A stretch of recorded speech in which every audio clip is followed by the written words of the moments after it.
Hello everyone, welcome to Originative Science. Today we are going to discuss NCERT class 8th, chapter number 8, cell structure and functions exercise. ठीक है, so let's start with the first question, that is indicate whether the following statements are true or false. Okay, सो देखिए जो first part है आपका, that is unicellular organism have one celled body. जो हमारे unicellular organisms होते हैं उनकी one celled body होती है. ठीक है, क्वेश्चन में देखिए यूनी मीन्स होता है आपका सेलुलर, यूनी मीन्स होता है आपका एक, सेलुलर मीन्स होता है आपका सेल्स. ठीक है, मीन्स एक सेल वाले जो ऑर्गेनिजम्स होते हैं उन्हें हम यूनिसेलुलर ऑर्गेनिजम्स बोलते हैं. ठीक है, तो जब उनके पास एक सेल है तो they will have one celled body obviously. ठीक है, so this statement is true. Then next is muscle cells are branched. जो मसल सेल्स होते हैं वो ब्रांच होते हैं. जी नहीं, मसल सेल्स जो है वो ब्रांच्ड नहीं होते हैं. सी देखते हैं हम, basic living unit of an organism is an organ.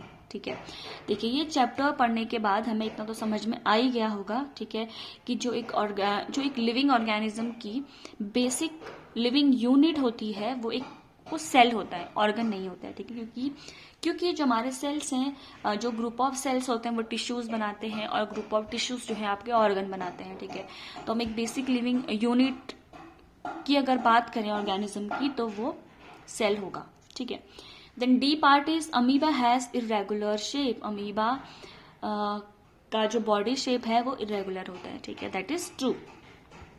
Now next question is question number 2, that is make a sketch of human nerve cell. Human nerve cell का आपको sketch बताना है. ठीक है, और उसके functions बताने हैं. तो अगर हम human nerve cell का structure देखें तो देखिए this is the cell body. ठीक है, and these are the small nerve fibers which are arising from the cell body. ठीक है, and the bigger one is known as dendron. ठीक है, and the small branches which are arising from the dendron are known as dendrites. ठीक है, and this is the longest nerve fiber which is known as axon, and this is the nerve ending, and this is the nucleus. Okay, now see the function of a nerve cell. nerve cells के functions क्या होते हैं.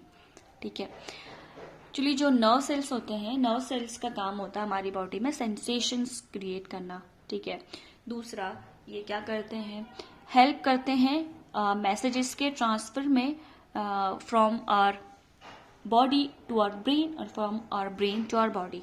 ठीक है, and it also helps in the control and coordination of different body parts. ठीक है, different body parts के control and coordination में भी हेल्प करती हैं.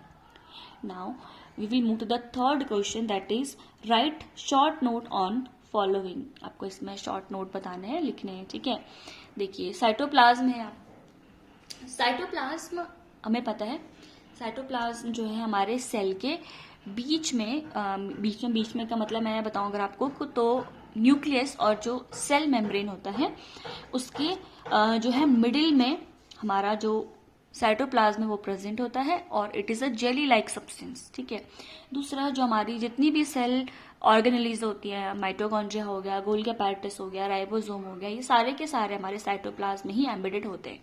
ठीक है, और बी पार्ट है आपका न्यूक्लियस ऑफ द सेल. आपको सेल के न्यूक्लियस के बारे में बताना है. ठीक है, अगर हम सेल के न्यूक्लियस के बारे में बात करें तो जैसे हमारी बॉडी की हमारी बॉडी में जितनी भी एक्टिविटीज होती हैं वो हमारा ब्रेन कंट्रोल करता है. ठीक है, सेम हमारे सेल में जितनी भी एक्टिविटीज होती हैं वो हमारा न्यूक्लियस कंट्रोल करता है. ठीक है, मीन सेल का जो न्यूक्लियस होता है वो कंट्रोल करता है.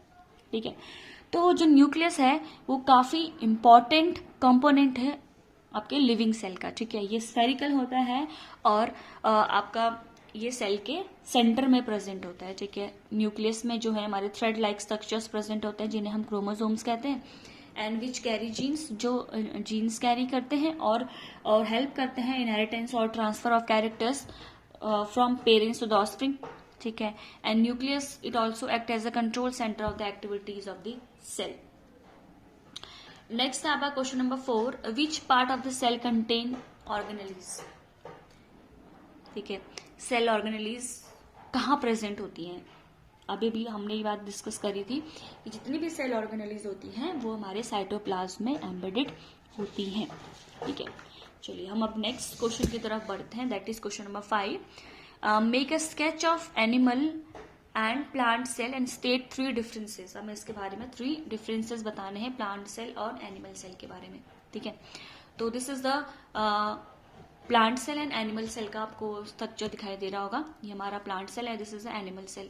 तो आपको इन दोनों में डिफरेंसेस साफ साफ दिखाई दे रहा होगा. ठीक है, देखिए जो प्लांट सेल का जो न्यूक्लियस है देखिए वो साइड में है, और जो एनिमल सेल का न्यूक्लियस है वो हमारा मिडिल में होता है, सेल के बीच में होता है. ठीक है, दूसरा ये जो वैक्यूल आपको इतना बड़ा सा स्पेस दिखाई दे रहा होगा, this is the vacuole. Plant cell का जो वैक्यूल होता है वो काफी बड़ा होता है. ठीक है, और एनिमल सेल का जो वैक्यूल होता है वो काफी छोटा है. वैसे तो एनिमल सेल में वैक्यूल प्रेजेंट नहीं होता है. ठीक है, लेकिन अगर प्रेजेंट होता है तो बहुत स्मॉल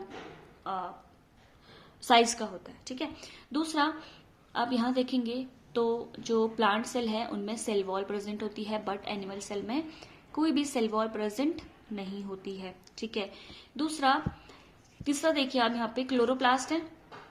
प्लांट सेल में क्लोरोप्लास्ट प्रेजेंट होता है, बट एनिमल सेल में क्लोरोप्लास्ट प्रेजेंट नहीं होता है. ठीक है, देखिए यहाँ पे मैंने कुछ डिफरेंसेस लिखे हुए हैं. देखिए पहला डिफरेंस है आपका कि प्लांट सेल के पास सेल वॉल है और एनिमल सेल के पास सेल वॉल नहीं होता है. दूसरा प्लांट सेल में जो वैक्यूल है वो लार्ज साइज का होता है, बट एनिमल सेल में प्रेजेंट नहीं होता. अगर होता है तो बहुत स्मॉल साइज का होता है.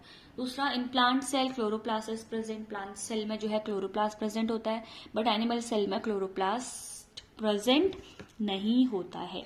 ठीक है, चलिए thank you guys for listening, and if you have any doubt you can ask me below in my comment section. Thank you.